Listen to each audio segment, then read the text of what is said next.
Alrighty. Hi there. Let me just get the chat window going the way it's supposed to. Because this is not how it's supposed to look.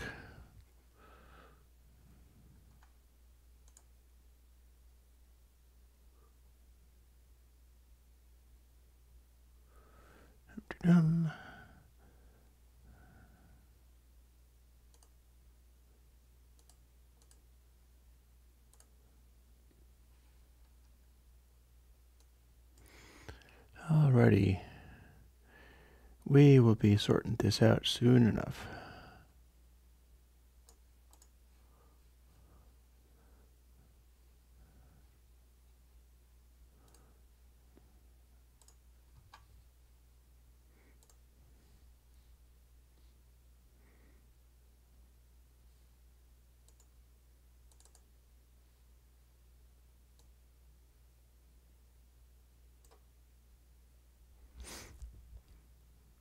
Or maybe we will, hopefully we will, depends upon whether we can get this to make any kind of sense. And that is the question.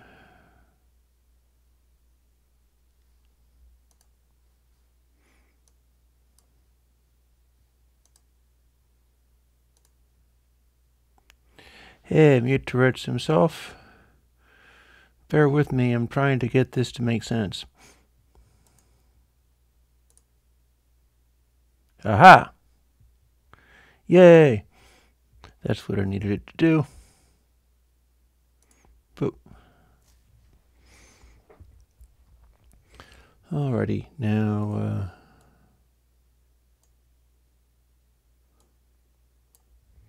yep. Very cool.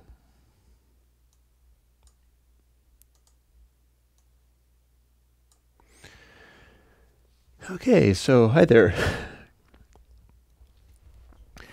Here we are doing another live stream. Hey, Gamma! Certain faces that I recognize from seeing them in previous live streams. There's also stuff that I could do regarding fussing with some of my paperwork and things, but I'm thinking I'm already talking to people, so that's not going to happen.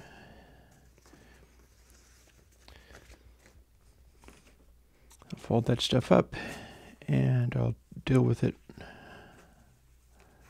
later. Whoa. But I do have my pen and paper, so if anything comes up where I need to make notes on it, I can do that. So hey, Gamma, you've got a question. What is this question that you have, Gamma? Clearly you guys can hear me, so everything seems to be working just fine. Yep, so it would appear.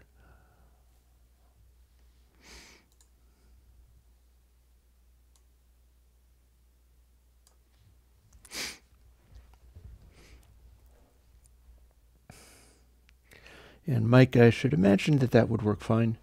It seems like that's okay.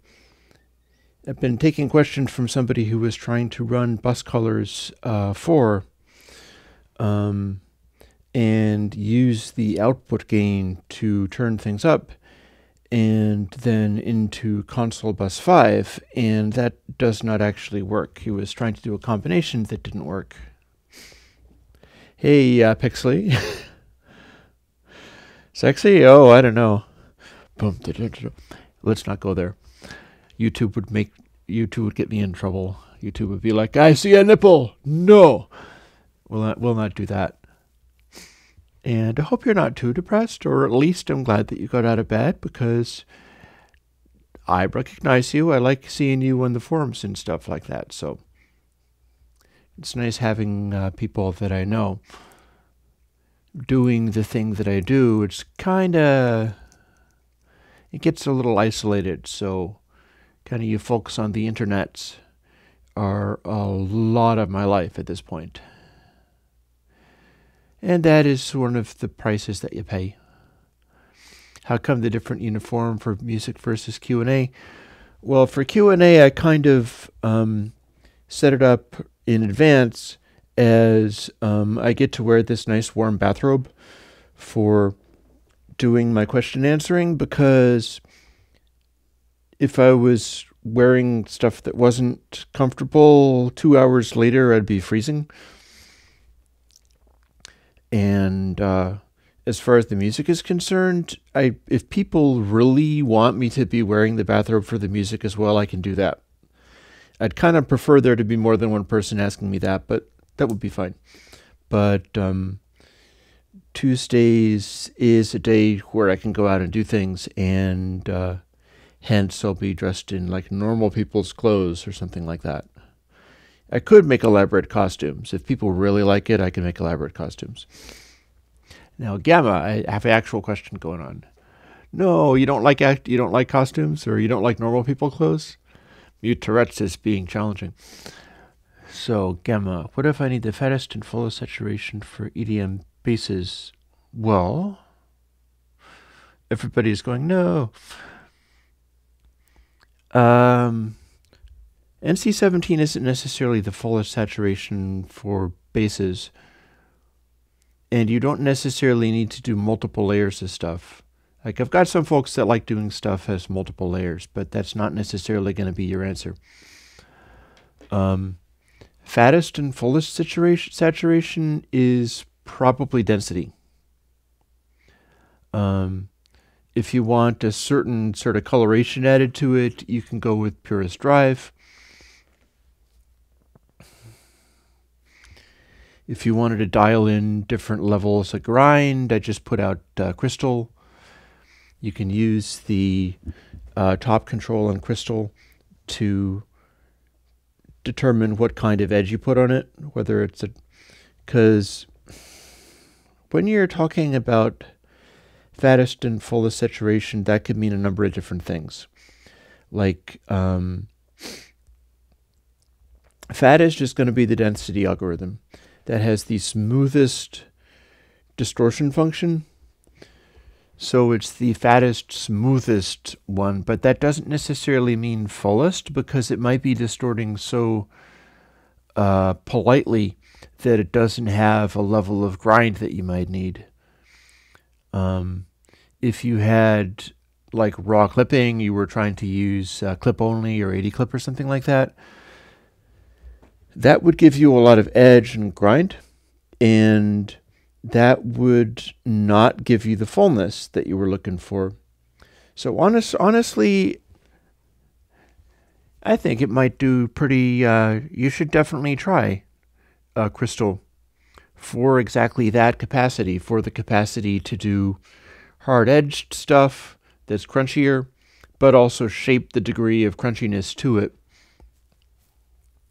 And the filtering effect that it has will probably also help it feel like full. So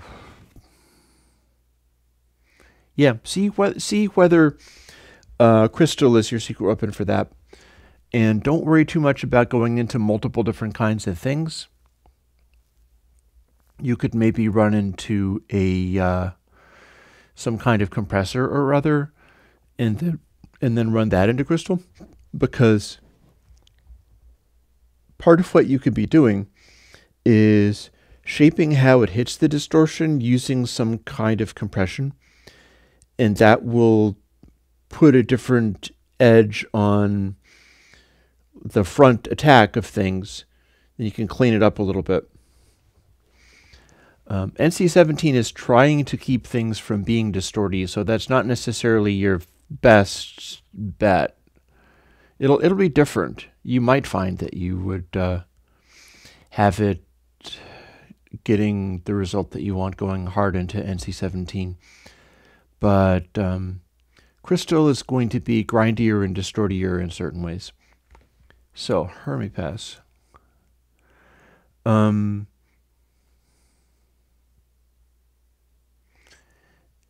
As near as I can remember, Hermipass does indeed filter the information. I can go and look that up. I'll go and tell you what it is that Hermipass does that's unusual. But I don't think it was about not filtering. Maybe you're thinking of something else, like Floor does something like that. although it does still filter things in its own way. I'm going to go have a quick look at the Hermie Pass code.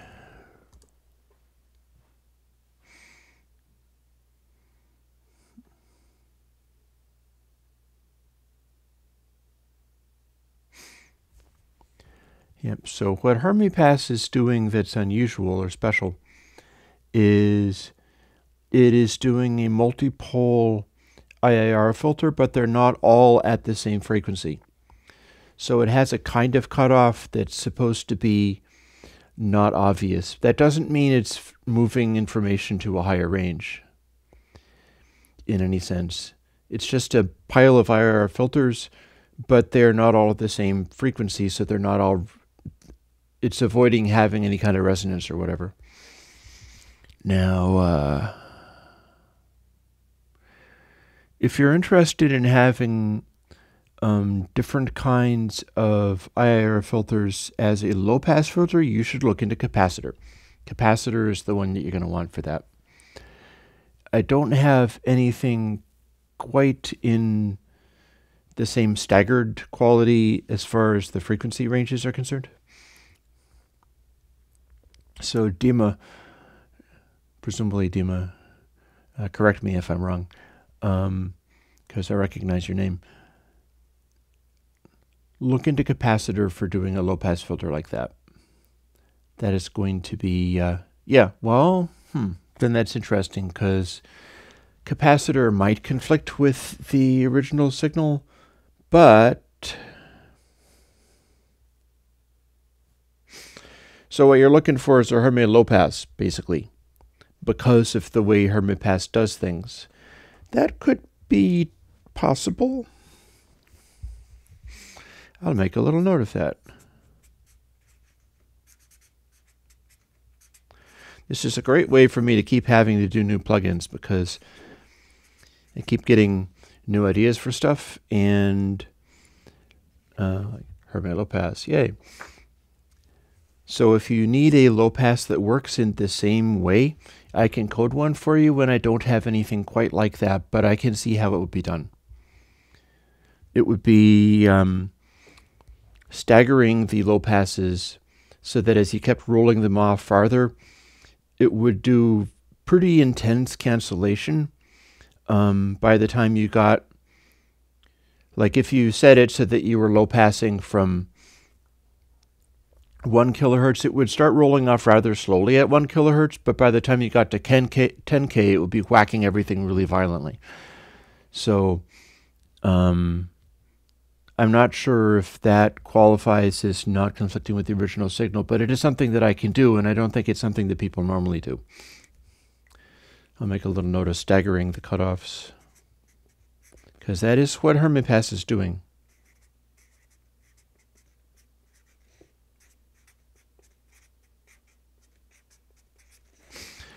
That ought to work. And let's see now. I'm looking a little farther up here. I've got the note for the low-pass filter. Dither me timbers, that's the thing, is I might need another piece of paper for this. Not just another dither works like a dither. Something like tape dither definitely works like a dither. They've got a bunch of stuff that's based off of TPDF, and they're using noise sources, and they're truly getting rid of correlations with the sound. And I'll get to that, Norse. The deal with Dither Me Timbers is that it is taking the situation of doing quantizing. Like, you've got these points, and they're what the moving voltage of the signal would go to. You can only pick these. That's quantizing. It's deciding that the signal is going to go to one of these places through whatever means. With noise-based dithers, what they're doing is they're sort of making it statistically jitter back and forth between the things so that it'll average out to something that's more useful. And there's noise shaping and stuff that you can do. And what Ditherme Timbers is doing is it's taking the same situation of choosing between these points. But instead of trying to get an average result, it's doing a filter thing. It's using a different method of choosing between those points. So for that reason, it's not really a dither, because if you feed test tones into it, the result is completely horrible. It's like catastrophically bad as what a dither does, because it's a filter. It's using the same technology of quantizing stuff in order to do something else. I'm not entirely done with it because I have an experiment to do with the Ditherme Timbers as far as applying that glitters. I need to find out what's going to happen with the noise shaping and experiment with levels of noise shaping if I do the glitters thing as the fundamental result of that, because that would mean low-level stuff would be kind of sparkly, and the result of taking that away from the signal might mean that the noise shaping adds a completely different tone character. And as such, it might need a different description for what the plugin would sound like. So I'm going to need to make some experiments as far as that's concerned. And Not Just Another Dither does fade off, but in a rather special way. It has a bright, hissy noise quality to it, and it has a capacity of being able to make the sound represented at extremely faint levels, much fainter than you can usually get through noise shaping or truncation or normal dithering or anything like that. So Not Just Another Dither works more like a dither, and Ditherme Timbers, which is a funny joke name that I always liked, doesn't work like a dither, but uses the same technology. I'm going to bounce over to Noted as far as amp sim is concerned. There's a lot of people that do amp sims, and I know some of them are quite good. So I'm not super eager to jump into that, although I did do a sort of tube screamer styly thing that you can put in front of an amp sim. Guitar conditioner is for that purpose. So I'm having a look at Electric Alworks here. Charles, hey. Granted, I've got an awful lot of plugins. That's one of the reasons I started doing these live streams and being able to answer people's questions, is that there's bound to be a lot of questions because there's a lot of stuff. As far as Mixbus, that's console-related stuff. Mastering is dithering and different kinds of clipping. I don't really have any great limiters going, but there might be some progress in that over the beginning of 2019. And downsampling to CD or MP3 audio files is pretty much noise dithering. It's word length reduction. So I can give you the talk over for that.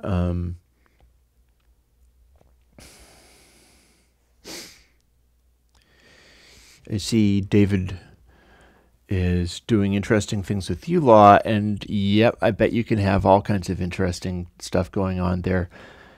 ULaw is a encode decode style plugin, kind of like what ConsoleWorks has, and ULaw does really strange, ugly things. So the experimenters are very into that. Yeah, a previous week I had some ideas having to do with doing compression that the threshold of the compression works like one corner clip, and if I did that, it would be more like a good limiter. So I will be burying that, and I'll be following that thing's career with great interest.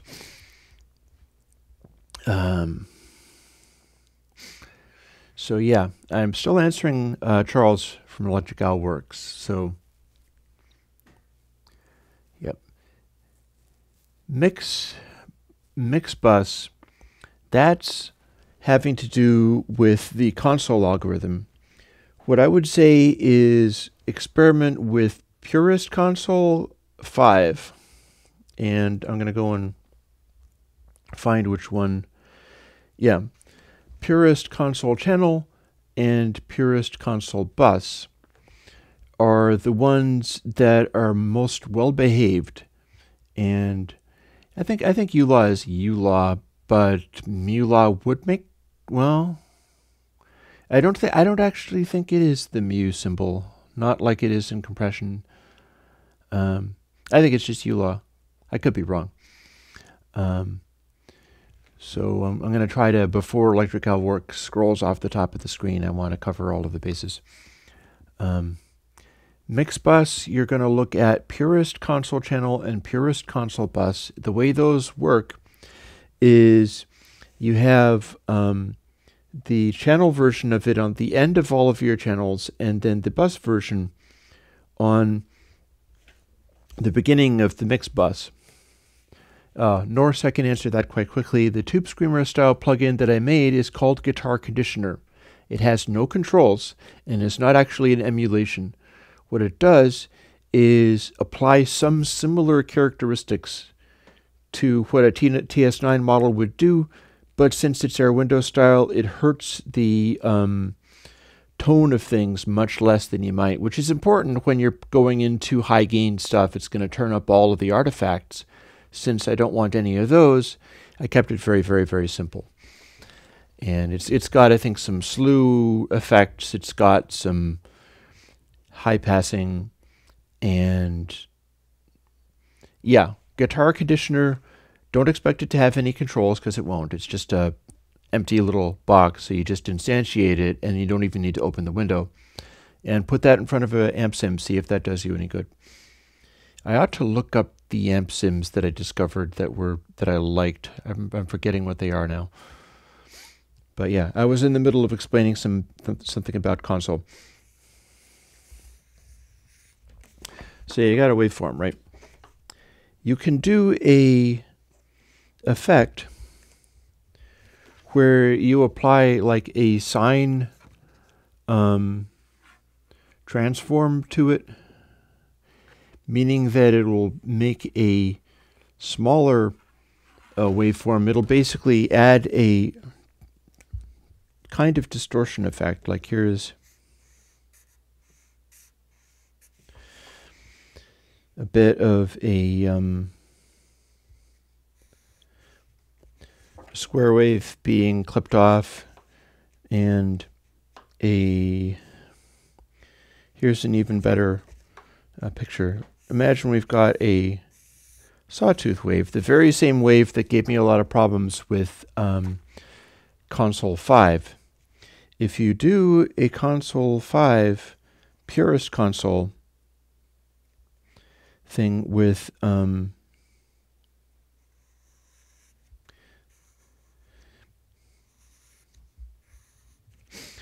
you're applying a distortion that processes this edge so that it starts increasingly distorting it as it gets louder. And then what you've got in Purist Console Bus is the opposite control. Yeah, Hombre is some ambience effects. They're good. And the opposite effect is like taking the amount of distortion and adding enhancement. And when you combine console channel and console bus, you get the exact same signal back out again. I'll talk about the dither in a moment, Siad. People are going to have to forgive me if I get words wrong. Maybe that'll become just a running gag, me saying silly things. Now, here's the thing with how console works. I'll try to make it understandable. I've drawn some pictures about how it'll distort things, and then console bus can apply the opposite and undistort things so that you get exactly the same thing back from the beginning. Now, if you have this waveform and you distort it and then you opposite distort it again, then you get the same thing out. However, suppose you had another waveform happening that was like this. You would combine the two things,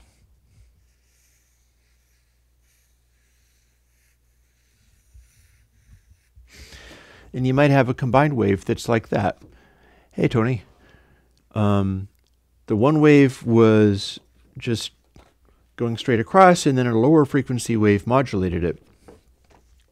If you now apply this to the undistort thing, which, as you can see, it makes the opposite distortion and puts it back.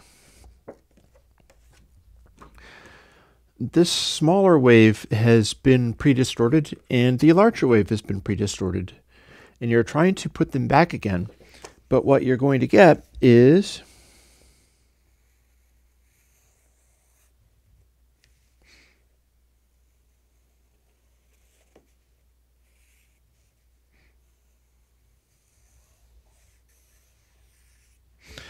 something a little weird, because what happens is the stuff that's more towards the inside of the wave, as everything is combined, gets a little smaller, and the stuff that's peeking out as the combination of things will get larger.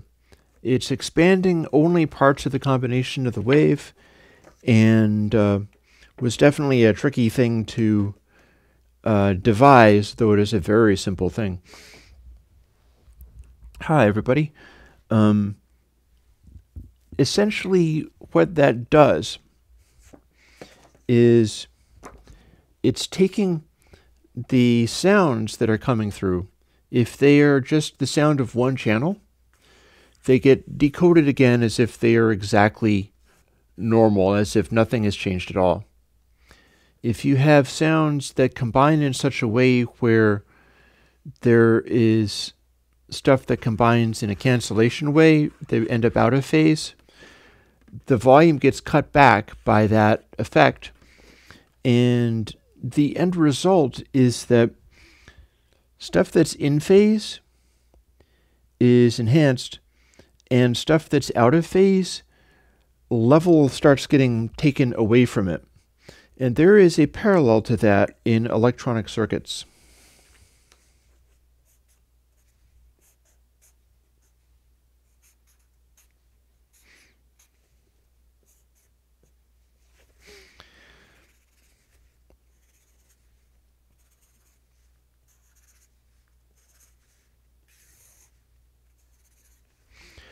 I'm going to draw a mixer.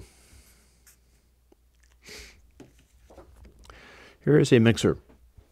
You've got a bunch of channels, and they are putting voltages out. They're putting voltages through resistors to a bus bar, and the bus bar is getting another output from another resistor to another amplifier, and this is your summing. So this is a summing bus. Now you will notice that the outputs and things are isolated. And if they are perfect amplifiers, they will make a combination that sums and nothing happens as far as the sound of it changing. But electric circuits are never perfect. They have limitations. And any of these guys could have, say,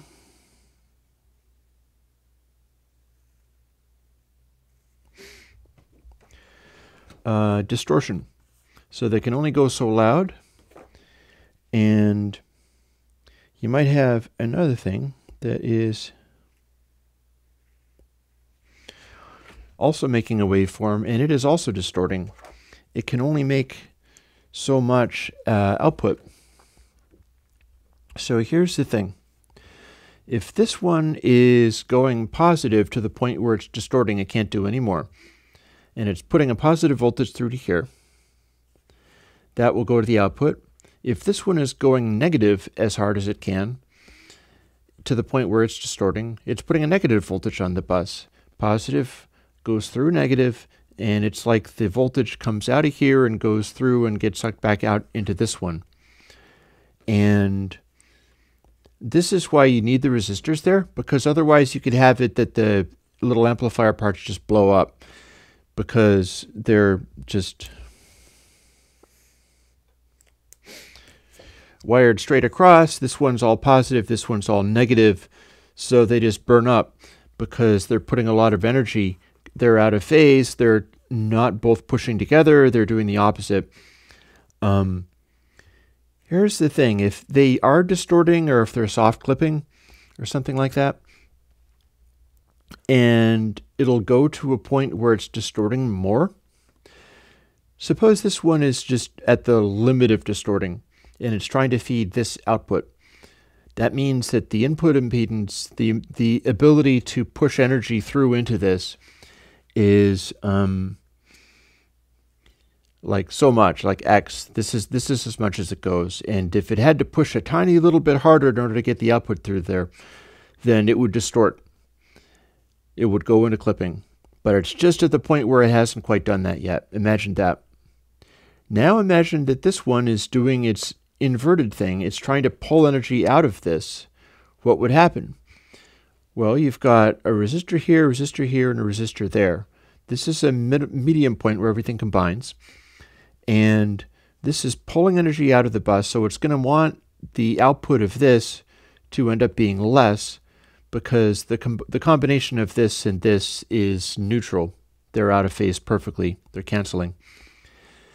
As this starts to do its pulling energy out, the negative voltage there, it is lowering the bus impedance for this one pushing its energy in. It's like trying to suck more energy out of this amplifier, which is on the point of distorting. So what's going to happen is it's going to, the amount of energy that's here and being put through the output becomes less as this starts to get involved. And as it does, it overloads this amplifier to the point where it starts to distort. And this one distorts more easily when they're fighting each other. That means even less energy gets through to this. And that's exactly what I did in console.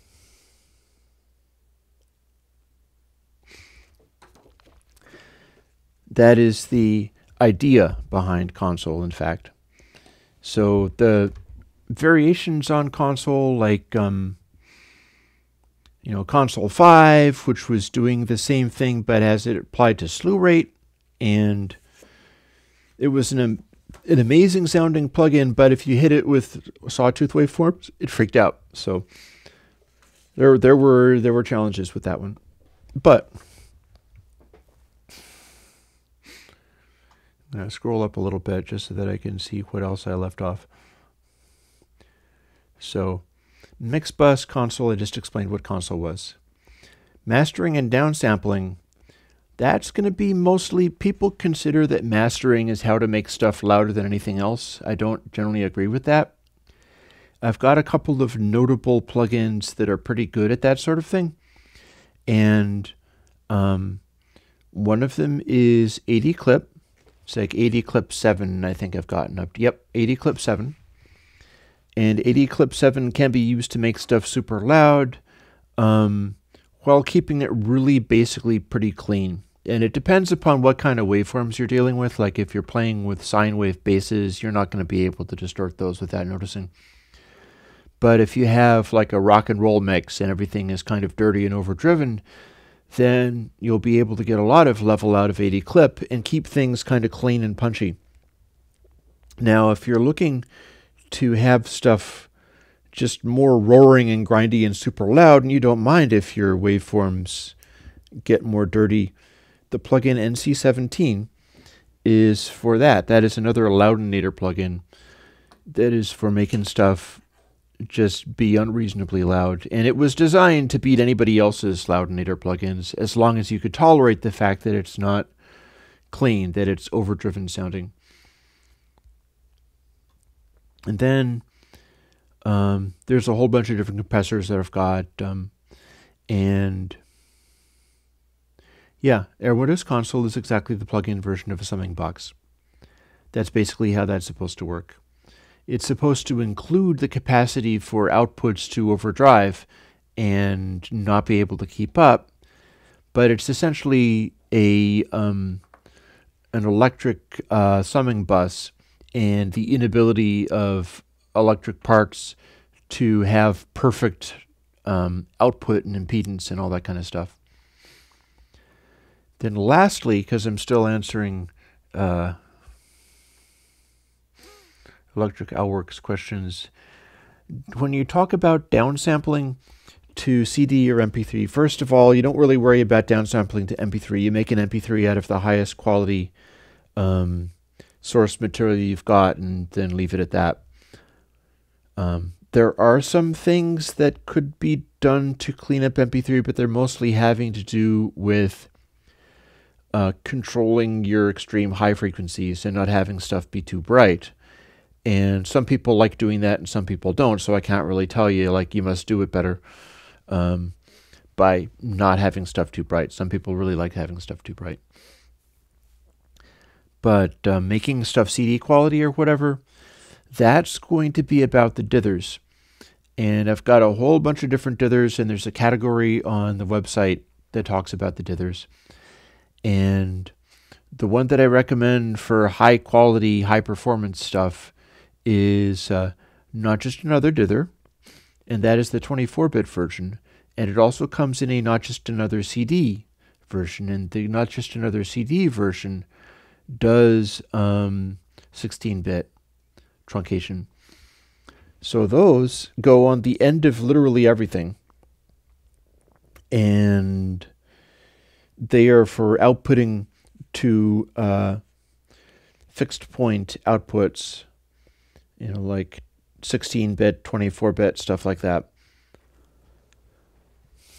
Another perfectly adequate solution is to output to floating point formats and not even worry about that sort of thing. Because if you output to floating point, and some platforms can do that, I think you can do that in Logic. I'm not the biggest expert in all the different DAWs. But if you're outputting to floating point, then it doesn't even care if you clip the summing bus. It'll just record that as read. And if you're outputting to floating point, you're not dealing with those concerns. Now, just because you're outputting to floating point doesn't mean you have like ultimate fidelity or something. Like, I've mentioned this in previous streams sometimes. If you output to floating point, then the quiet details of your stuff are going to be increasingly high resolution down into basically infinity. So your quiet little stuff is going to be beyond reproach, just super, super high fidelity. The quieter, the better. The loudest noises that your file makes are going to be about 25-bit fixed point because of the way that floating point works. Floating point works by taking a fixed point calculation and sort of scaling it up and down as needed. I've done that, and I've drawn that in a previous live stream. I won't unless people really need me to. So outputting to 32-bit fixed floating point doesn't give you perfect ultimate resolution, but it'll give you much better than you otherwise had. Now let me scan the chat a little bit. I have a question from Sayed Arifel Hawk, if I'm pronouncing that right. I'm going to stop even saying that because maybe it'll just be funny if I pronounce things wrong. If you are rendering an audio to a fixed point format, you should indeed dither or do whatever it is that you need to do in the place of dithering, unless you are staying at 32 or 64-bit. And that's because if you're going to a lower resolution format or a fixed point format, dithering is what you do to stop that producing certain kinds of issues. So yeah, that is also my opinion. Because the problems that failing to dither produce are cumulative, and they're difficult to pin down because it's not like it's just at one frequency or whatever, but it just starts flattening out the sound, which is not really necessary. Like, digital is capable of producing some very luscious sounds as long as you handle it with a great deal of care.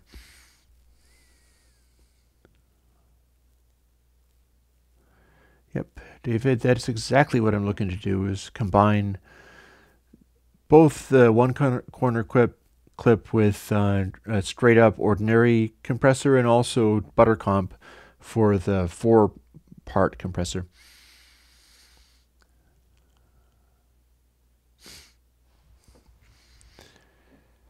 So yeah, David mentions the thing about Softtube. I don't know about Softtube, but the idea of a limiter and compressor working together. Generally, what I recommend for this kind of thing is you should go from slow to fast.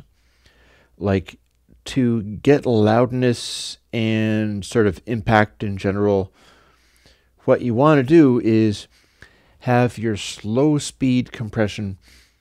Yes, Syed, anytime you record, mix, and you're mixing on a floating point bus, you're going to be producing word lengths that are larger than 24-bit. Does not matter if you started out with 24-bit files. You could start out with 8-bit files and combine them and end up with a larger thing, like, say,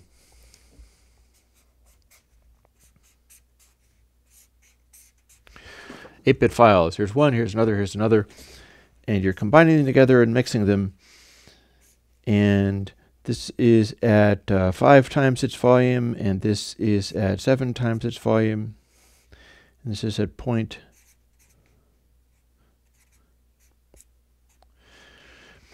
So you've got your fixed points, and these are all low resolution stuff, right? Like, this is the worst example of if you're recording 24-bit. Suppose you're recording 8-bit. And these files are just grunge. And then this one is 5 times volume, this one is 7 times volume, and this one is 003 times volume. What is the end result? Well, the end result is the one that is 5 times volume, its quantization spacings are at places like here. And then the one that's at 7 times volume has quantization levels that wind up in these places, and then the ones that at 0.3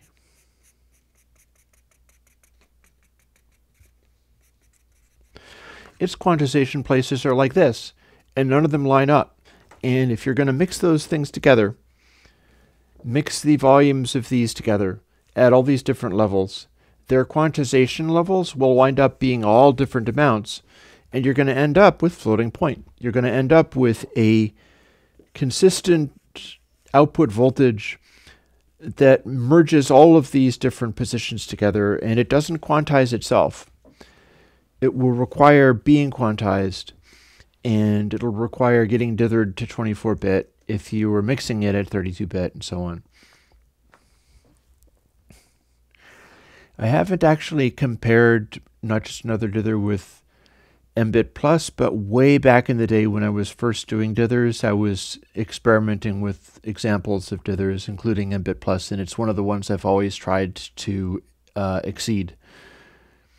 So Not Just Another Dither should be much quieter and with less sort of treble zippiness, but more clarity than mbit plus, and the noises that it produces should be a lot quieter. mbit plus has a lot of noise shaping energy in it.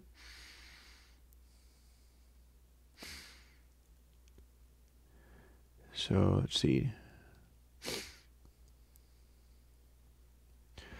I'm trying to understand what Tony just said. If we have to dither to, say, 24-bit, is it better to master after this conversion instead of converting an already mastered? Well, converting, do you mean in terms of sample rate?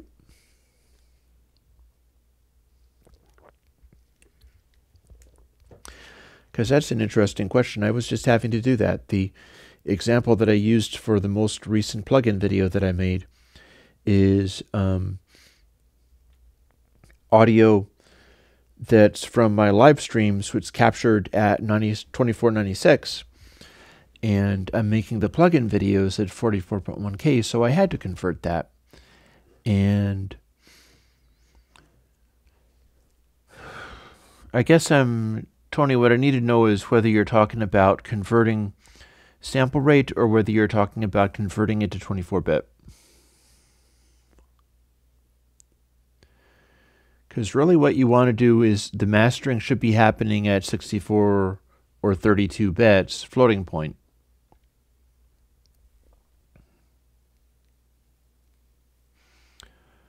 Like, so if you had to do 24-bit after mixing everything in 32-bit and you were sending it out to mastering and you wanted to give them and not all mastering engineers agree with this. Some of them don't feel that it's necessary to go that far. But, and if you're talking about that mastering in MP3 is not even a thing. Do the best you can with your high quality audio and then make an MP3 out of that.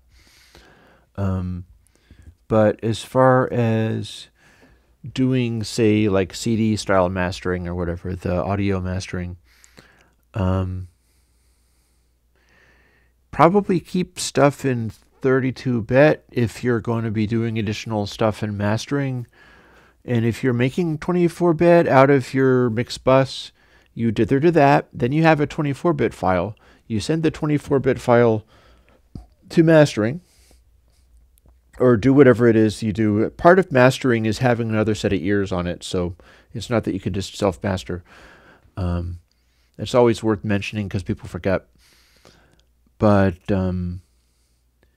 if you're sending out 24-bit files and you send those to mastering, what they're going to do is start working with that in their own processor, meaning that they're going to take the 24-bit in. It'll start getting altered and changed, and that's going to happen in 32 or 64-bit floating point. And then they will master again if they produce 24-bit output. Or if they produce 16-bit output, they will dither again. And that's because they took in your 24-bit and then they started changing it. And when you start changing more, you start going to larger word lengths. So it's basically anytime you start processing stuff, you start generating these longer word length. You start generating more requirement for high resolution in order to keep track of what you changed. And that's why you keep dithering over and over again as you keep reducing stuff down to fixed point again.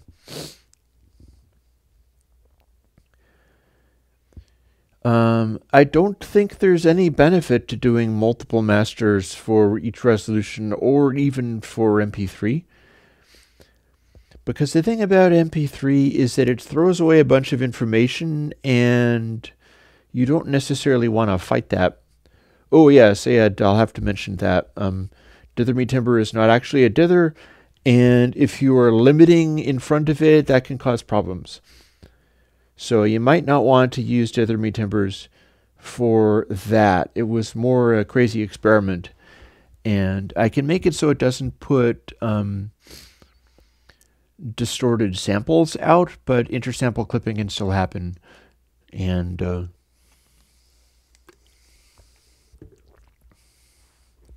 so here's the thing with trying to adjust for MP3. Suppose we have like a waveform and it's got a bunch of information in it. This is just the frequency response there. And this is as high up as you can get. And this is the content that you've got. Now, MP3 is going to try to pay attention to stuff based on sensitivity. So the shape that you're looking at here, that is the threshold of sensitivity for MP3. It's going to try to hear a lot of stuff in the mid-range. As you start going down in frequency, it might pay less attention to that because it assumes you can't hear that stuff. And then as you go up in frequency, it also assumes you can't hear that stuff. I'll get to that in a moment, David. I saw that before and I didn't get around to it. I'll mention it. Here's what's going on. If you have a MP3,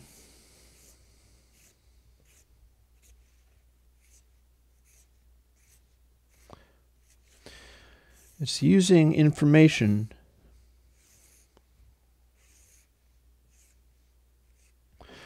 in such a way like each little box is a moment of information that it's using, and there are very few of them compared with the real music. Like the real music would be just solid with information. And what you're doing as you MP3 stuff is you're throwing away most of that. So rather than having solid information, you're just taking a little box from everywhere, and it's paying more attention to mid-range, so there's more boxes available there. Now you can force it. Let's say we boost this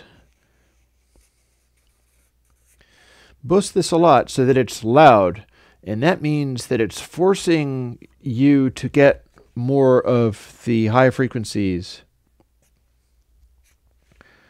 So it's taking more of these little boxes in the MP3 and it's assigning them to the high frequencies. It's saying like more and more, give me more and more high frequencies, give me more and more subsonic frequencies. We're going to keep track of all of this, but you only get so many boxes. So what they're doing is throwing out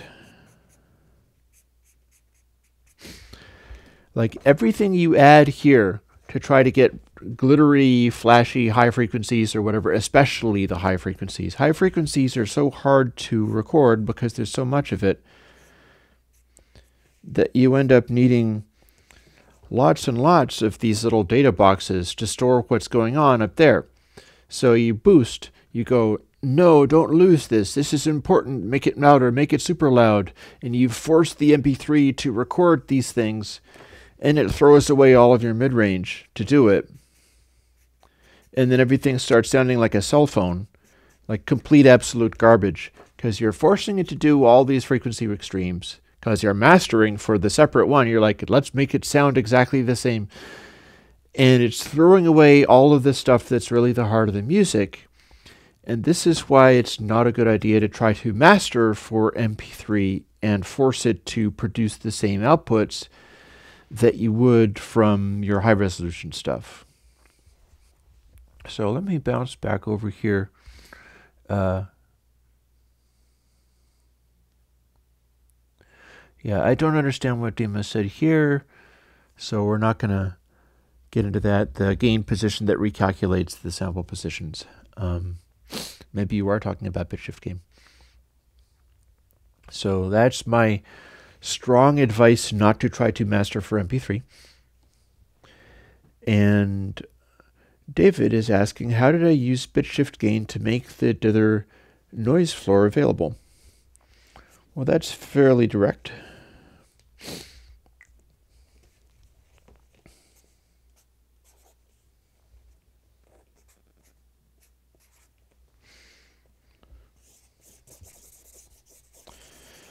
Waveform. So this is a big old waveform. It fills up almost all the page. And what I do is use bit shift gain to do minus 16 bits.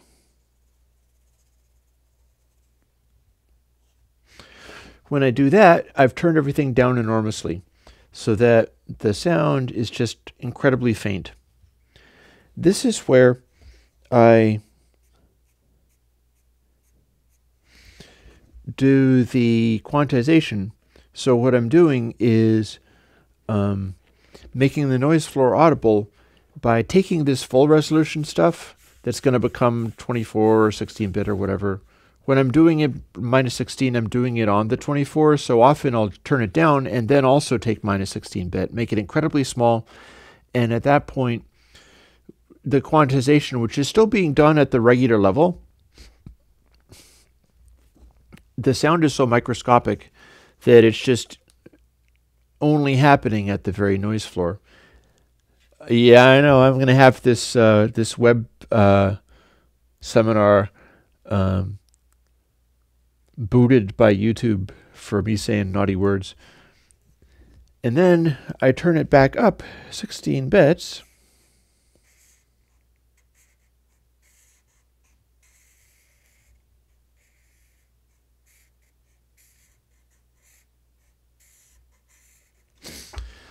And when I've turned it up 16 bits, I'm also turning up the distinctions being made by the dithering. So it goes from full resolution 16 bits down using bit shift gain. It's probably too late. Then it's quiet. Then I'm applying the dither, whatever it is that acts like a dither, that does the quantization. And then when I turn it back up again, I've got the original volume back again, but it's all super low res. That is how bit shift gain is used to highlight the noise floor. And you got to be careful, because the thing is, if you go, okay, I'm going to turn these off for a moment. You turn this one off and then you kill yourself by blowing it up 96 dB of overboost. You know, have you had peaks of 96 dB over distortion? You will, if you're doing this thing. Eventually it'll get you.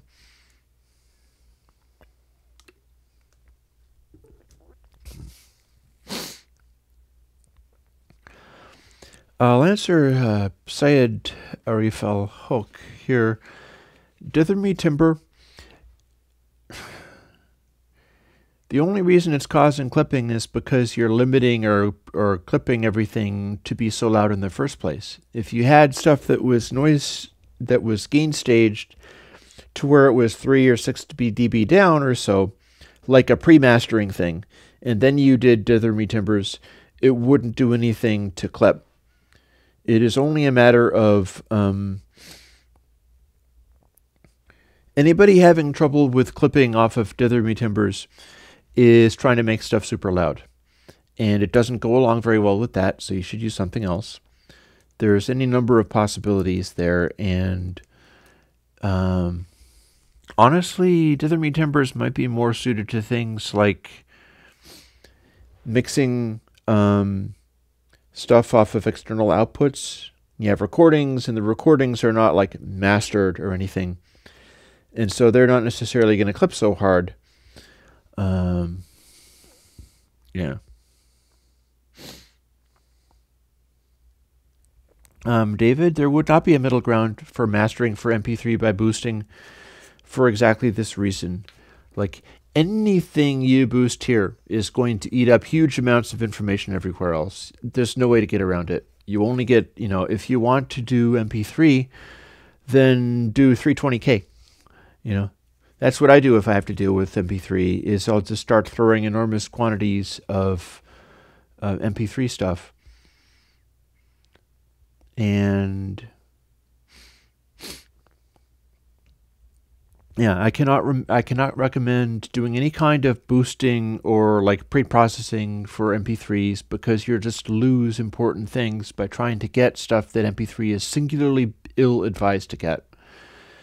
Like, if it's taken some of your high frequencies down, that's telling you something. Use a deeper bit rate. Use like 320 or 256 or something like that. And tell people, hey, man, I want to make it sound good. And let that be the end of that story. Because you can get pretty, I hate to say tolerable. I strongly do not recommend trying to boost into MP3 to compensate for it, because that's the thing.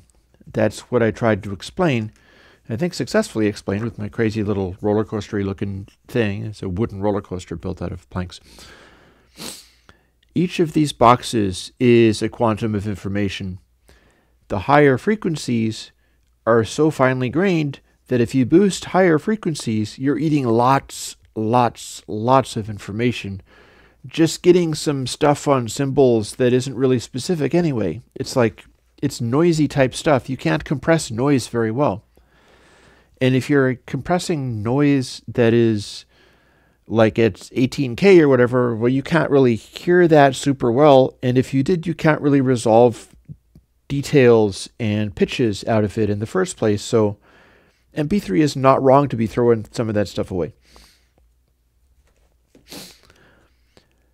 Now, let's see now. And we're an hour in. I'm going to go for another hour, and then I'm going to probably take a nap or something.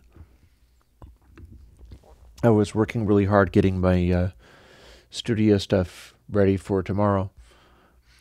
So, Syed Arif Al-Haq, and really, I almost want to be told if I'm saying it right or not, because especially if I see you on a regular basis, then I should find out. But Ditherme Timbers uses quantization to do a EQ filter on the quietest noises.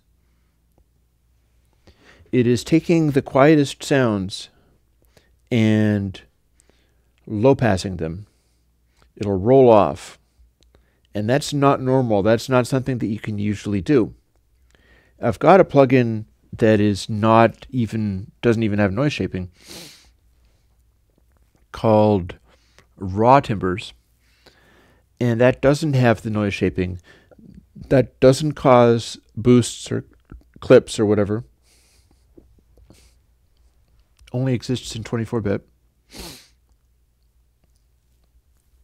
And what Ditherme Timbers does, and what Raw Timbers does, is uses the process of truncation to, quantization to a lower resolution, to apply filters that only happen on that lowest bit level. So what it's doing is it's applying a high frequency roll off only to the quietest noises and not to any louder noises. What that at least should do is, if you have sounds decaying into reverberation, the reverberation will go dark. So it will sound more far away because distance, the sound propagating through air, stops high frequencies from being able to happen. Like if you are talking into a microphone, you can get all kinds of real high frequency sounds going on. If you are talking into a microphone that's incredibly powerful and you're 50 feet away, then it could still record you. Let's suppose that the microphone that's 50 feet away is so good that it doesn't even have any extra noise. And let's say that you're in an anechoic chamber, so there's also no extra reverberation. Nothing is happening other than there's 50 feet of air between you and the perfect microphone. If you did that, the recording from 50 feet away would be much darker. High frequencies get eaten up by going through air. That's part of what makes reverb sound like what it does. And I've spent a lot of years trying to get reverbs in the computer that sound like a distant space, in other words, and I've had a fairly difficult time with it. But one of the things I've always tried to do is deal with that, just the roll-offs, the way that high frequencies just die off in the distance. And a lot of, say, algorithmic reverbs don't really do that very effectively. So that is the purpose of Ditherme Timbers, which has noise shaping to make it act a little bit more effectively like a dither, and Raw Timbers, which doesn't even have noise shaping and has nothing but the changed tone quality of the quiet noises. And Raw Timbers also has raw glitters, which is the opposite. Instead of making stuff darker, it makes stuff brighter. And if you can tell the difference between those two things, you can hear the lowest bit of whatever rate you're listening at. So they default to 24-bit, and if you can change them on your sample bus and then hear the difference, then you're hearing 24 bits of audio, which is very impressive. It's more kind of a homeopathic thing at that point. Now, Mute Tourette's himself. I'm not really very good at maths. Some of this stuff is not about maths nearly as much. Like, this is like a sine curve. And this is a arcsine curve. I didn't even know that existed for a long time. And I was doing different things to get this basic effect. when I hit upon the sine curve and realized, oh, there's an arc sine that literally does the opposite so that it can restore it back to, that's what it's for. I was like, oh, yay, now I have a new console design. Ah, good point, Yuri, yes. So I am not doing sub-Riemannian manifolds. I'm not doing complex analysis or differential geometry or random hypergraphs. There's a lot of that stuff I just, I'm not that great at programming either. My brother, who works as a corporate programmer, is way better at programming type stuff. What I do is work out how changes in samples and things sound good or not. And maths will not help you there. That is auditory, and it's a matter of taste, and it's a matter of define what is good sounding. If you were a big fan of analog, for instance, I'm a big fan of analog, define what is different about digital that analog is better. And if you can define that, you can go, okay, what do I have to do to digital in order to make it be as good? And so on and so forth. So I've been exploring those things over the years. I don't use Plugin Doctor, but I think it's a fine idea. Go ahead and use Plugin Doctor. I don't have it. I'm no great expert on it, but it is true, however, that it can give you information that's misleading or confusing. You have to know what you're looking at, like more paper, yay. Supposing you have Plugin Doctor showing you that, and then with another thing, Plugin Doctor showing you that. This would be like 32-bit processing, and this would be 64-bit processing, and this might be like CD quality 16-bit. And that's fixed point, not even floating point. But the thing is, this could be like, I'm trying to think of what the real world levels would be.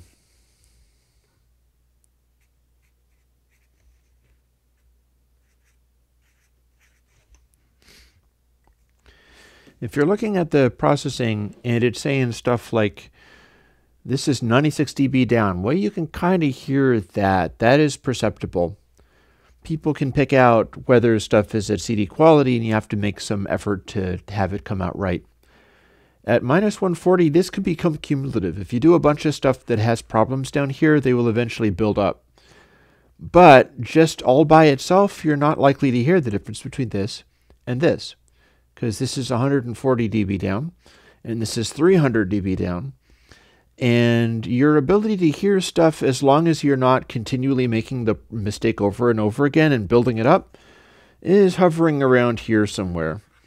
It's not you're not gonna hear this. It's just not possible. Like the Brownian motion of the air molecules in your ears are louder than this. So now, including dithyramine timbers into a bit crusher. Yeah. That'd be fun. Go for it. You can build your own thing like that. Use bit shift gain and dithyramine timbers, or dithyramine glitter, or raw glitters, raw timbers, or so on. You're probably, I was testing dithyramine timbers in exactly that. I was using it to test that out, which is why it freaked me out when it started producing overs for people, because I was like, how can this be? I was listening to it down at the level of the noise floor, and it was sticking to the level of the noise floor.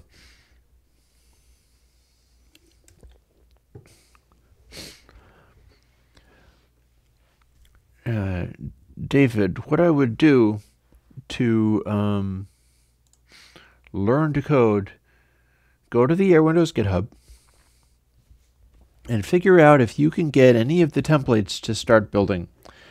What you got to do is get some kind of, like Xcode or whatever it is that you focus on. You don't have to do everything at once. Some of that stuff is so tricky that I find a great difficulty doing it. Get one of the templates or some kind of example or one of my plugins, the source code, and come up with a way to compile it so that you can make a plugin. That's sort of the first step. You got to get it to build. And I often can't help with that because problems around that will lead to areas where I can't fix them. Like I work on stuff that it's basically functioning, and if it started throwing weird errors and failing all the time, I wouldn't know what to do. I just do many variations on the sound, and the plugins themselves are more or less a solved problem. So there's the thing, is David, what you're going to do is get some kind of, like, I'm trying to remember the name of the Microsoft thing that I use for all the plugins and VSTs.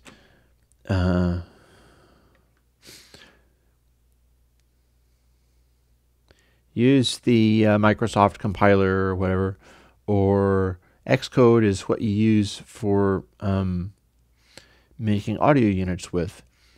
I'm not sure if you're on Mac or PC. If you're on PC, I'm even more confused because I really don't understand the stuff on PC much at all. And use that and some of the source code, either the templates, and the templates have some instructions and things as well, or the actual plugins that I'm putting on the GitHub site all the time. Get those to build, and if you can get them to build, then change them and make them sound different. Yeah, thank you. Visual Studio is what I'm talking about. It's like the Community Edition or something is the one that I'm using.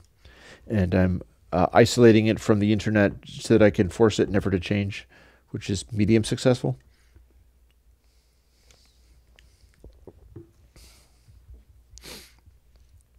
But that is the bottom line.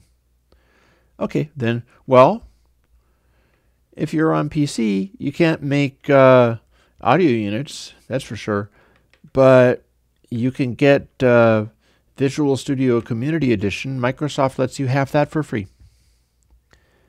And at least I've learned from my brother that Microsoft has typically been pretty good about keeping stuff in a functioning state at all costs. So it's very possible that you could download the templates that I'm using for things, or download the plugins that I'm making. Things like, you could start with something like bit shift gain, and if you do that, and you can get that to build, that gives you a very easy way to alter and change stuff, because it's just showing you, it's a very simple little algorithm. Yeah, we're going to have a look, actually.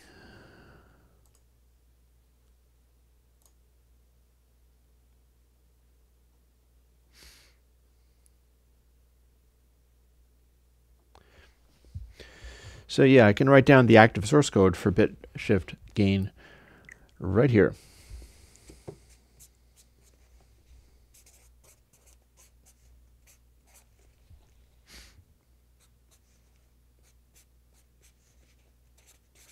It might be too simple.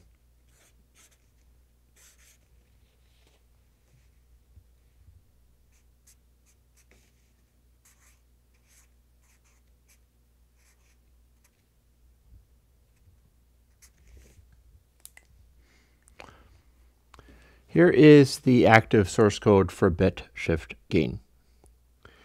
And there's a whole, it's a thing called the switch that tells gain what it's supposed to be. And it says things like case -1, in other words, bit shift is -1 bit, gain equals 0.5 break. Or case -2, -2 is 2 bits down, gain equals 0.25 break. Stuff like that. Or case 4, plus 4 bits means gain equals 16.0 break. And there's this whole shift having to do with that, where if you get the new information going on, it's going to pick out particular, multipliers or dividers. And then this is the heart of bit shift gain. It says dest p, and this little asterisk here is the multiplier sign, but in this case it means the stuff that is in the location of dest p equals the stuff that is in the location of source p times gain. And we've already worked out like gain can be 2 or 4 or 8 or 0.125. It's just taking something from here and putting it into the destination after doing a math thing. And that is all the code that is in bit shift gain.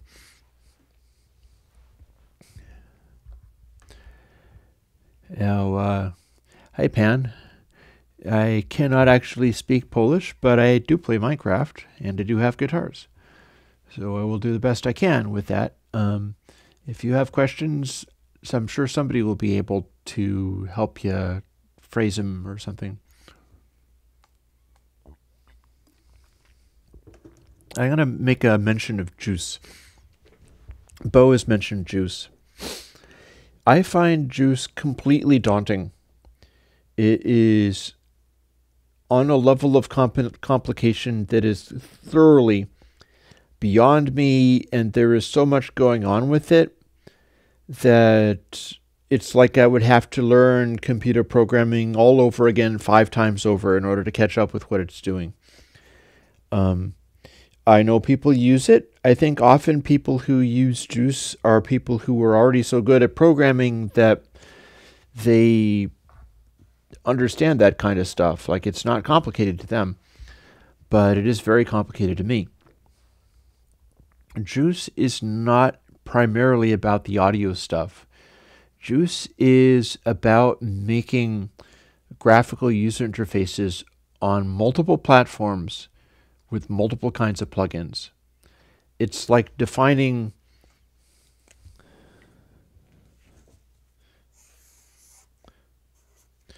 defining something like the knob, and that's a knob, and Juice is like, okay, here is the way that we make this knob for audio units, and here is the way we make the knob for VSTs, and so on and so forth, and this is how you tell it how big it is, and this is how you tell it where it is, and just all of this kind of stuff. But Juice has so much going on that it's like pages after pages of stuff to do a single knob. And I don't like that part because it's too much to pick up. I have not been able to do it. Also, one other thing that I don't like about it is that because it's so complicated, because it's keeping up with such modern versions of DAWs and operating systems and stuff, Juice will have a tendency of throwing out the old stuff, and I find that an insurmountable problem. Like, I can't do stuff that will mean that older OSs, older computers stop being able to use my plugins. So that makes Juice a complete deal breaker for me, because I certainly wouldn't be able to build stuff on current versions of Juice that are supported on the old laptop, or build them for Snow Leopard 10.6.8. And I don't know if I'd be able to build them for things like Windows Vista or XP or whatever. I'm not really sure exactly what I support as far as VSTs is concerned, other than I know it's VST2. And there's very little going on with it, so in theory it should stretch way the heck back. But I don't trust Juice to be able to do that because they are having to do so many complicated things. I am looking to be able to do something a little bit more primitive. And I've not gotten there yet, but I might. Maybe not this year, but eventually I might. The whole idea would be to come up with something that was essentially functional for basic GUI, basic knobs, some form of display. I have a particular kind of display that I like. And the same on audio unit and on VST on Mac, Windows, and Linux. Now, given that the VST has always included primitive GUI, and that's always been part of how it does its thing, I'm kind of the iconoclast there. Since I'm not doing it, I think I have a typically a reliability advantage in that that's the side of things that will break most easily, because there's a lot that goes on there. But I don't think it's impossible. I think it is possible to do. Heis, I have no idea what Heis is doing. All I know is that they have permission to use my source code because it's MIT open source. So by definition, that is permitted. But I poked around with them a little bit, and I got nowhere. I couldn't even begin to get their stuff working, so I gave up. It's kind of similar to BlueCat. BlueCat has a plugin script thing where it's supposed to be make your own plugins with all the graphic user interface and use your own code for writing your own stuff. And I tried it out for him, and I could get nowhere, and I completely failed. So Juice, BlueCat, Heis, I haven't been able to do any of those things. Excuse me.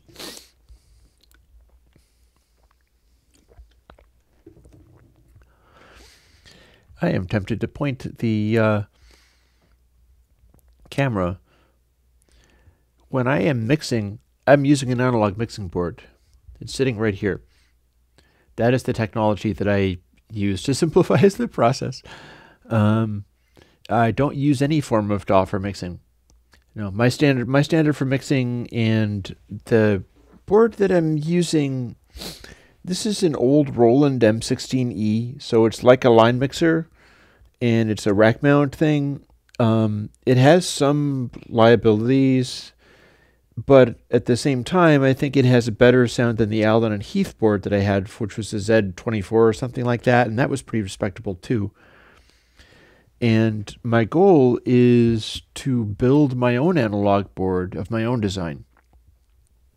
And that's going to be an LCR design. It's left, center, right, with the distinct LCR buses. And probably won't even have faders. And won't have much in the way of EQs, because look at all these synthesizers. They're basically... most of the sound of a synthesizer is its own EQ, so running it through a fixed 4-band or whatever seems a bit like Gildan the Lily, really. And I do hope to build that fancy analog board, but it'll be very unlike what anybody else would consider useful for an analog board. Like all of the typical AUXs and EQs and routing and things like that. It's much less about that and much more about heavy signal carrying wires going from places to places and the smallest number of parts involved. It's going to be like a high-end, high-resolution board. And as such, I'm imagining things like those old Beatles boards where they, you had the surface of the board, and then you'd have this large lever, and it would turn kind of like this.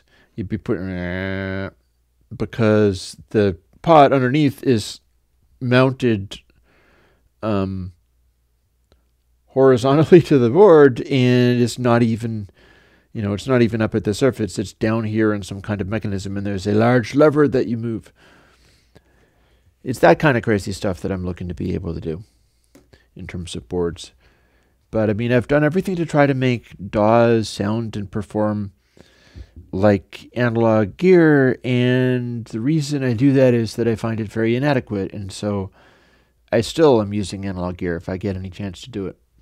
I mean, you hear the difference of that when you hear 2018 and earlier tracks that I'm demonstrating stuff with versus the current one where I'm starting to use 2019 audio, and the stuff that I'm doing is being captured at 24-bit directly from an analog mix.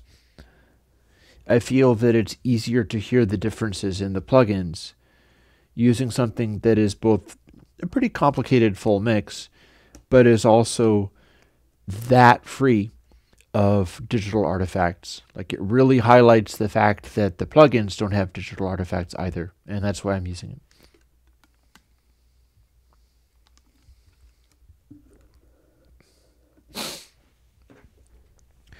Well, you know, I've done stuff like that here. If I move over here, you can probably see this, because I'm pretty sure it's in shot. And this is what I was working on earlier today. Now what I've done is, this is a nano control, and the top is covered with aluminum tape, or possibly just spray adhesive and then literally aluminum foil. But I made it shiny. And then these are every 4 bars, it steps between one of these. And this is a key change. So I can go do up here and then do it down. This is the number of sections that will loop through before repeating. And this is a tempo control with the tempo boost. Like, this is the number of fixed settings, and then this is a booster that'll often let me go to an intermediate setting. This is gate length for how long the pulses are that come out of the thing. And this is snare swing, which is a controllable delay that I've got on some of the pulse outputs, like the ones that have snare drum-like effects. I'm letting that be delayed from, say, 2 milliseconds to actually so long that it's unusable. And then I've got a large-scale tuner that's quantized to individual notes for the CV outputs, and the CV outputs are marked up there, a blue wire coming out of CVA, and then nothing is connected to CVB at the moment. And that is producing a CV that goes along with the pitch change that's being cycled through with the sections. So, yeah. And yeah, you can get Alien Kittens Gamma. That's on the Crush All Boxes website. But yeah, I have built things like that. But here's the deal, and this is what I would recommend to you if you're interested in building stuff. If you take this apart, and this is a pretty cheap device, you'll find that all of these little controls are like 10 kilo ohm pots. This slider is like 10K, and this knob is like 10K, and the buttons are just buttons. And if you take a soldering iron and remove the pots from the unit and get some other kind of 10K pot or whatever, then you can connect it to something else somewhere else, and it will still give you this information coming in. If it is the same resistance and it's hooked up the same way, you get to take it apart and rebuild it as whatever. Like, you could have video game buttons instead of these tiny little chiclet buttons. And if you were doing that, you could get like a whole enclosure or build something out of wood and then use your own controls and things like 10K, 20K, whatever it is. This doesn't have to be this tiny little fader. This could be like a big long fader if the resistance was the same. Because if the resistance is the same and you're hooking it up the same, it doesn't matter whether it's a little small thing or a big huge thing that's much more expensive. So these are already ripe for modifying, and that means that you can take these or something like this, take it apart, take the guts out of it, build it into your own device for manipulating the consoles and channel. Like if we're talking about something that is there to sit with Logic and go, okay, here's a big knob for butter comp. over here, and this is the amount of intensity for that. And then I've also got a little list of, a couple of sliders here which serve as a kind of graphic EQ because they have a fixed frequency EQ in there. And then a horizontal slider over here, which is a pan pot, and then you make up a bunch of stuff like that. Get your controls, get your pots and faders and things, and figure out how to build them into a thing. And then you use this as the brain of it. And if you can do that correctly, you just plug it in to your computer and set it up in Logic and tell Logic, like, use this for every channel. I've got every channel set up with this and this and this and this plugin. And then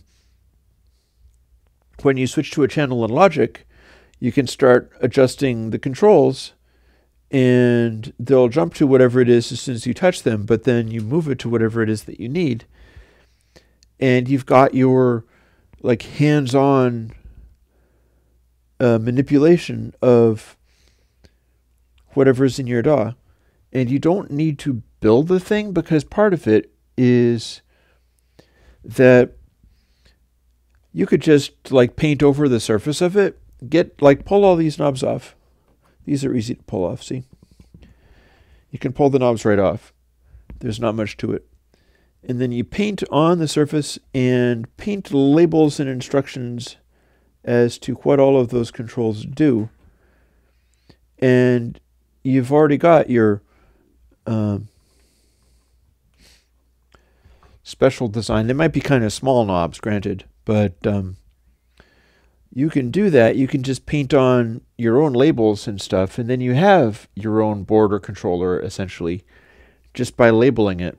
Like there's a guy that does a bunch of cool builds of things. Look Mum No Computer is very fond of taking a silver Sharpie and labeling all over stuff that has black faceplates. And he just draws this stuff on with a silver Sharpie, and it's actually an incredible way of doing things because you get a sort of rough, funky look to it, but you can plainly see it against the black. It shows up super well. And that gives you your customized interfaces right there. Okay, so, and Muturetz remembers that I have a MIDI verb and Effectron, and yes. And also a bunch of the synthesizers have digital parts to them, but I'm saying the mixing is analog. And the sending to the MIDI verb and Effectron are analog. And in fact, I've got a aux that the monitor mix actually that goes to a LED inside the MIDI verb that lights up against two cadmium sulfide cells, which send in the voltages of the output of it to ground. So my MIDI verb has a built-in sidechain compression that is fully analog. So yay, because this is the kind of stuff you can do. If you start getting parts and things, first of all, God help you, you're going to be in terrible trouble. But it also means that you can not just assemble things in the DAW, but you start assembling things in real life as analog circuits, and that it can become kind of amazing. So David, whether one should post links all over the net to DC voltage and say it's, I'm gonna say no. No, it takes a special person to be able to use DC voltage effectively. Mostly, it's literally not the magic tool to always use with other plugins. Like, totally not. David also says, lol, mute, so I'm going to take a moment and check to see whether I am muted. No, I think I'm still hearable. Ta-da. So, yeah, David, no, DC voltage is definitely not the magic tool to always use with other plugins. So definitely don't post links all over the net to DC voltage saying that it is the magic tool, because it will just look very silly and people will be mighty confused. I think you're just more creative than most people. Oh well. Okay.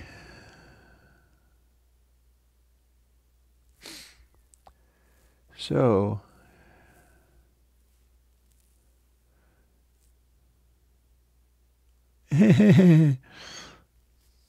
Oh, okay.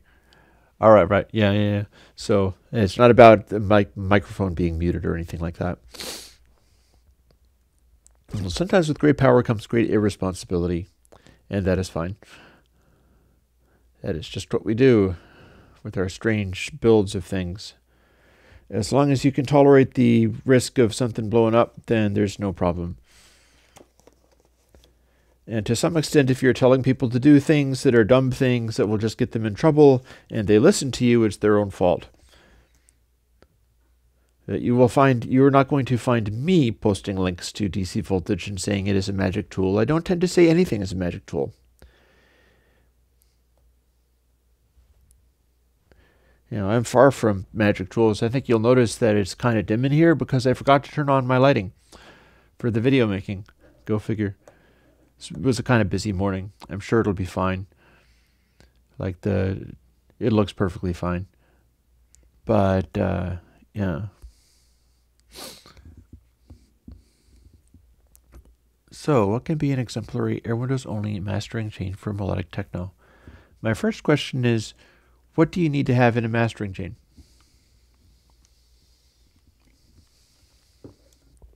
What is the purpose? Do you have a need to do equalization in case you've got some of the stuff in the melodic techno wrong and you're needing to do things like correct the bass or something? Do you need to make it loud and banging? Is that what you're lacking? Because that's not always the case.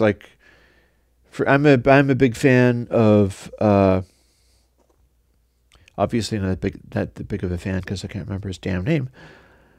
I'm thinking of I'm having too many things to think about. Plastic Man, who has a real name that escapes me at the moment, but I'm thinking that old crazy acid minimal house stuff. I completely love some of those things. I listen to them just for pleasure, and it's been a evolution as far as me being able even to tolerate Richie Houghton. That's who he is. Even being able to tolerate more recent Richie Houghton stuff because the early Plastic Man stuff is so pure as far as okay, here's a bunch of reverb, here's a big loud kick drum or something like that, or maybe it's not even a kick drum. Maybe it's okay, it's an electronic sound that goes zoink and it repeats itself a lot. And if you're doing that, the whole loudinating thing is meaningless. Meaningless. Because it's all about defining that space, and you're going to have enormously loud PA systems, and you need to have certain sounds be super loud so that they can be a beat. And then anything else, it's really up to you. One of the things about loud techno is that you're not forced to make everything loud at the same time. And you're not forced to make the background loud. What you're going to do is have, say, beats going on and sounds, drums, things like that, and have those things be powerful and loud, but they can be against a backdrop of silence if you want.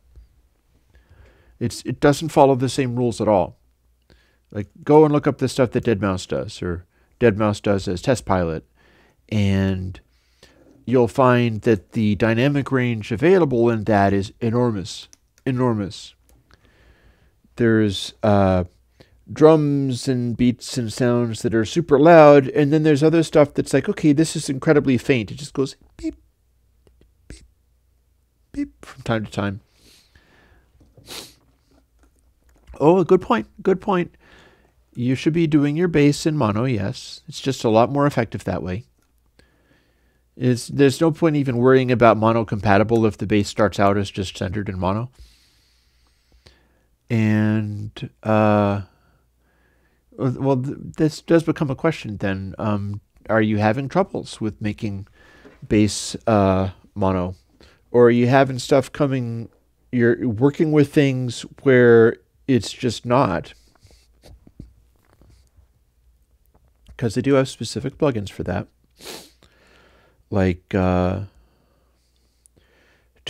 for instance. And I think I have a dedicated centering. I'm trying to find which one it is.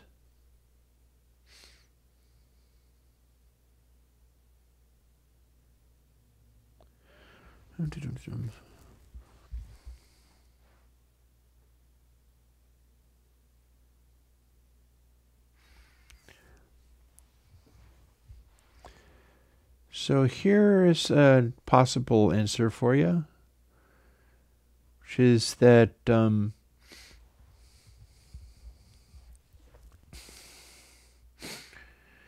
you can certainly use something like 2Vinyl to center bass. That's kind of what that is there for.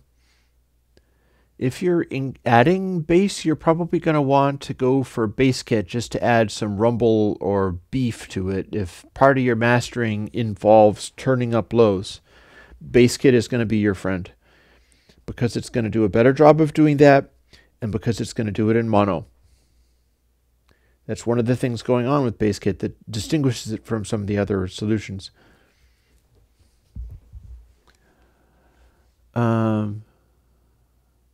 Let me see what else. I'm not exactly sure what a last touch of clear sound would represent. If you constantly need to add sort of glitter and detail to stuff, one thing you could use is energy or air. Those are EQ style boosts, but they are not going to eat the rest of the sound as much. So if you're using, say, energy, and you just use a little of one of the high frequency ones, and you boost stuff a little bit with that, it'll add a little zing to things without really eating up much of the sound, as if you're running through some kind of big old equalizer that was doing a bunch of stuff. It'll retain clarity and it will retain impact. So that's another possible answer for you, is if you're talking about mastering on techno stuff, you're going to be looking into energy and possibly air in order to have any kind of energy boost and retain all the impact that you need, rather than doing it through some kind of normal equalizer that's going to soften things a little. That's a pretty key thing. I don't think using, say, bus colors or whatever is part of mastering. I just don't see that as being part of mastering. You can have it being part of the mix, and I feel that's a different kind of thing. But that's not what I consider to be mastering, is adding a layer of paint. It's more about being able to add, like, transparent color washes or small detail changes rather than something that intense on stuff. This is also why I wouldn't really be using something like 2-tape. I would be willing to advise using acceleration, because acceleration will moderate high frequency boosts that you've used or whatever in such a way that it'll just kind of gel a little bit more. But acceleration doesn't color things as much as like a bus colors would. If you were doing that, you would be using energy into acceleration and possibly that into bass kit. So you'd be able to add energy in mids or highs. You'd be able to add bass that was centered. You could be using 2Vinyl to monoize the bass, but I think it's a better idea to simply design your mix. No, Bus Colors 4 is not compatible with Console 5 Bus. I had a guy writing me, it might have even been you. Somebody was writing me asking me about exactly that, And I was like, no. The reason you're having some problems is because those don't work together. They had some funny attitudes as far as the way they were handling things in the first place. You are completely welcome, Piazza.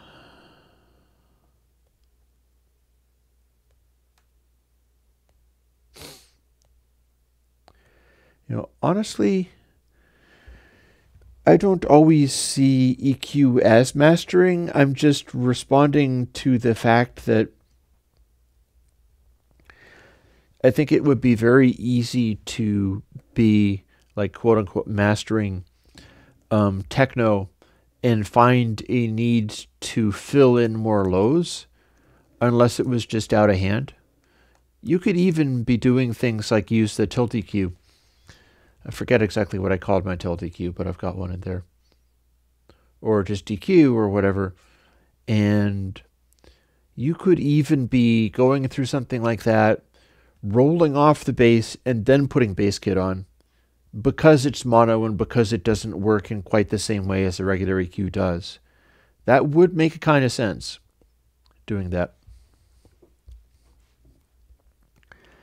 Hey, Pan Polak, I don't know much about C++.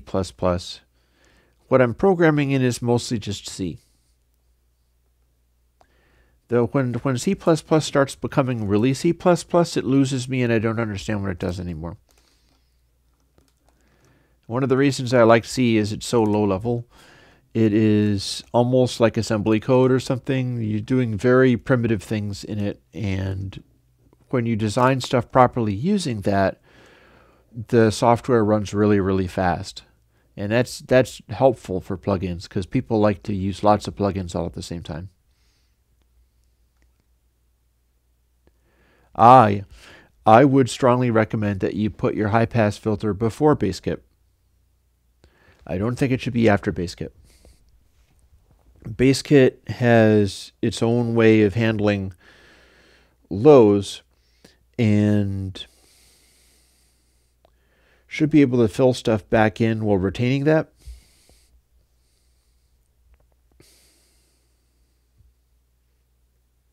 Yeah, or if you go ahead and do that, that is a perfectly serviceable idea. You can add color with bus colors on channels, and if that's part of how you're getting your sound and it works for you, then yeah. Oh, Gamma, that makes me think that maybe you were learning to program C on the Mac in old school Macintosh, because pointers on pointers were called handles, and they were for managing the stack and the heap, and it was a big mess. Oh, yes.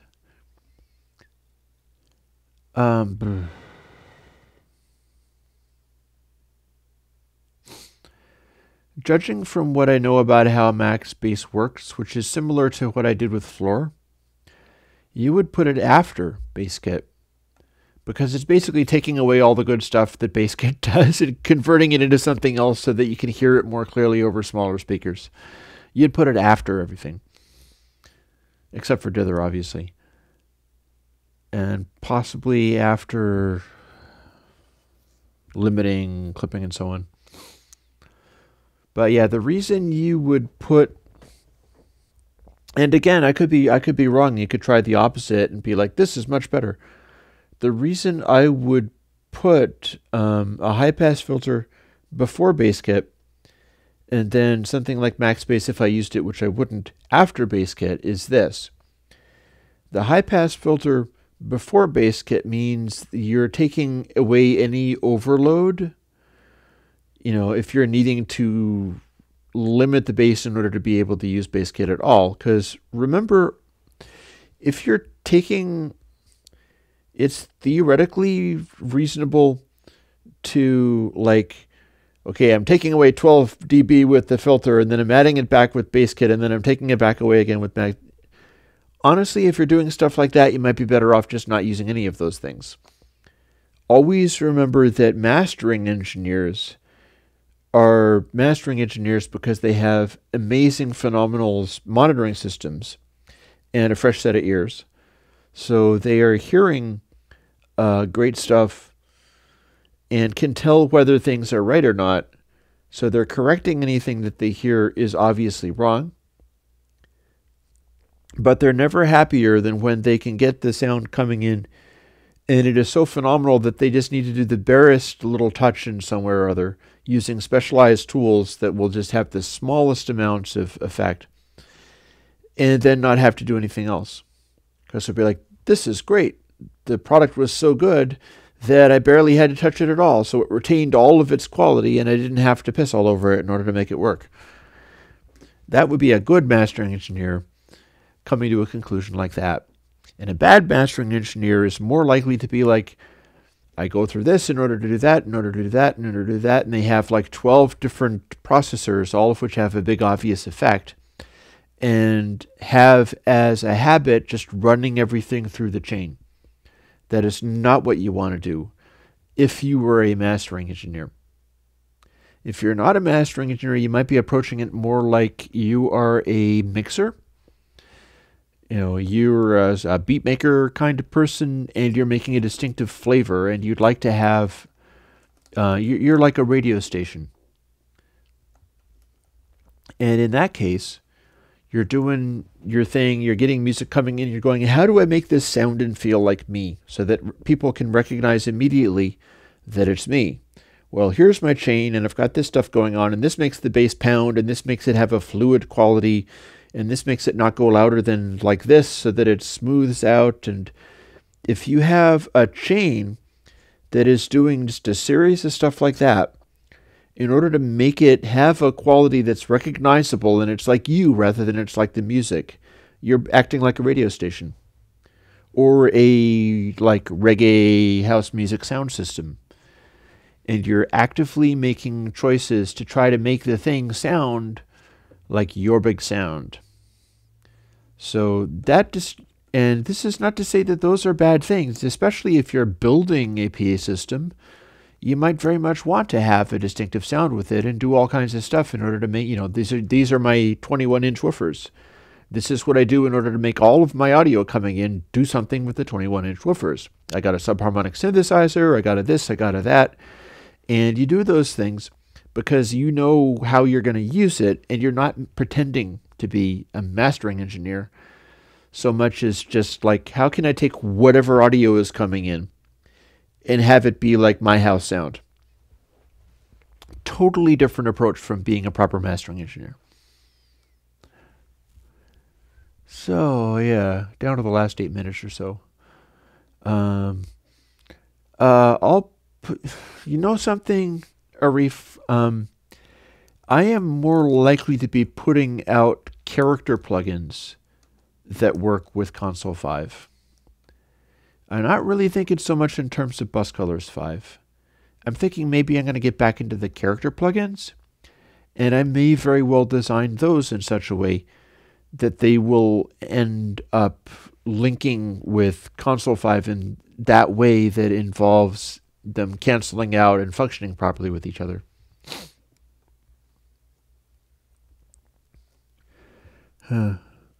Low pass. I'll talk to you later, Bo. And the low pass is actually an EQ. But, well, do you mean literally the low pass? I'll look it up. There it is. Ta-da. That was a early design. So the low pass has some extra parameters, like this tightness parameter. And what that is doing is it's an IIR filter, meaning that anybody knows what an IIR filter is? Do I have time to explain what an IIR filter is in 6 minutes?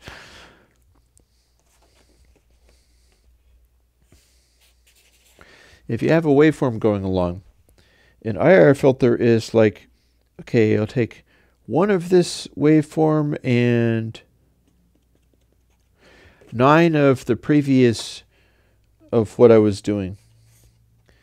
So you got the waveform, and the waveform takes a swerve, and the IIR filter is like, it doesn't take the corner as fast because it's only taking one of the new thing coming in.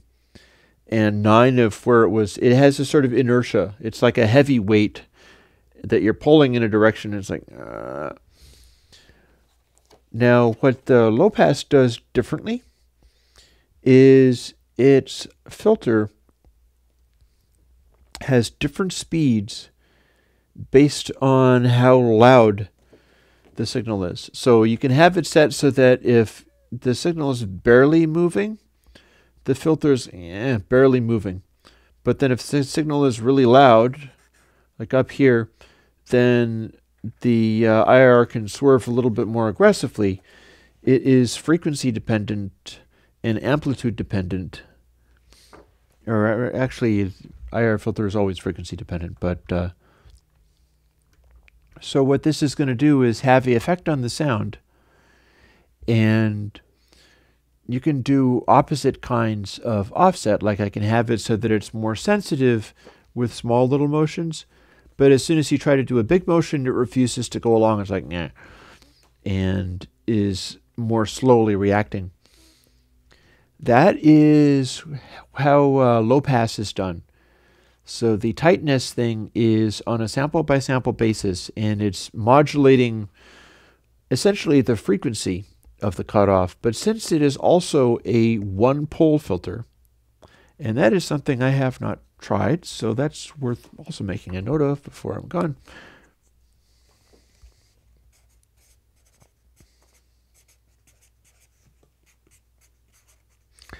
See, you can always take a filter of some kind and make it do a more striking effect by adding multiple poles to it. It's like making the cutoff or whatever steeper, and it gets a more synthetic kind of sound to it.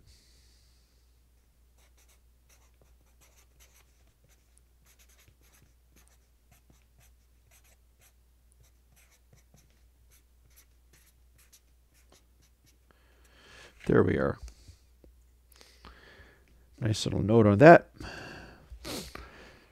So basically, I can take the low pass filter, and you could do this manually.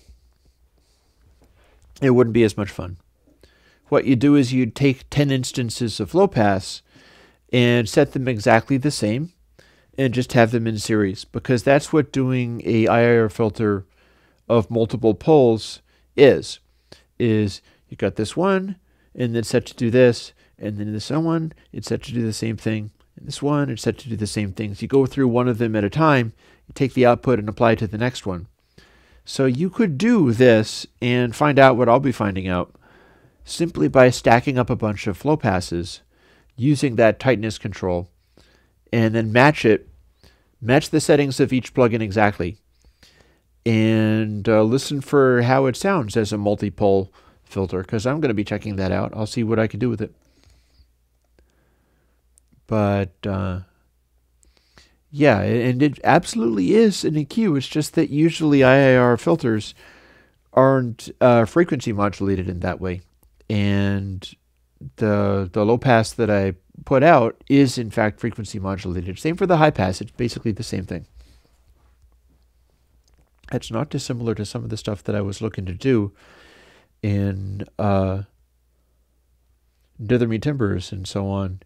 This idea of taking the noise floor and having the EQ be different for that noise floor than it would be for loud things. And that also doesn't... More notes. There's no reason I can't adjust these things based on the slew rate as well as just the... Because I've got it set up for maximum volume. And I think... Yeah, it's absolute values.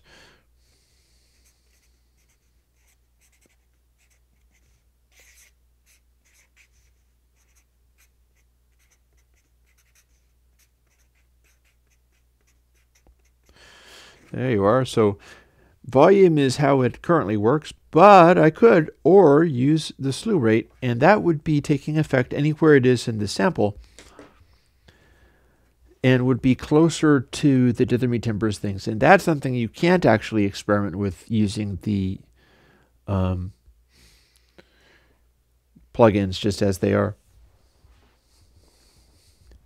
Yeah, I don't do any time shifting or frequency shifting things Or at least I haven't yet. I haven't got anything that works out very well for that. Things that act like low passes. Things that act like low passes could be the atmosphere or grooveware.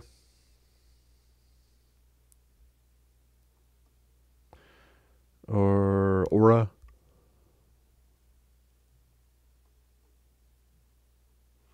Aura is an interesting one.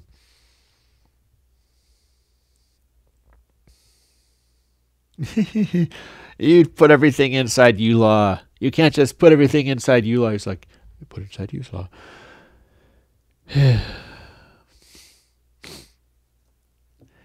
Yeah, ULaw is just a way of distorting things to become weird and then undistorting them again.